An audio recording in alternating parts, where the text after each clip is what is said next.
Next is preposition. Preposition relative വേർഡാണ്.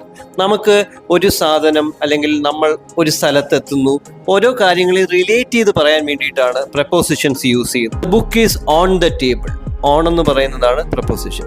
So on, at, by ഇതൊക്കെ relate ചെയ്യാൻ പറ്റും നമുക്ക്. എപ്പോഴാണ്? It is at 3 PM.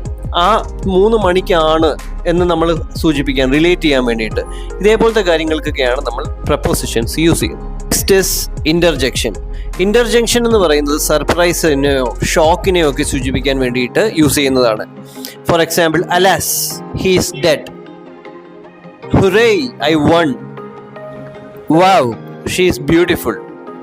ഈ വാവ്, അലാസ്, ഹുറേ ഇതൊക്കെ നമ്മുടെ സർപ്രൈസ് അല്ലെങ്കിൽ ഷോക്കിനെ സൂചിപ്പിക്കാൻ വേണ്ടി യൂസ് ചെയ്യുന്നതാണ്. ഇതിനെയാണ് നമ്മൾ ഇന്റർജെക്ഷൻസ് എന്ന് പറയുന്നത്.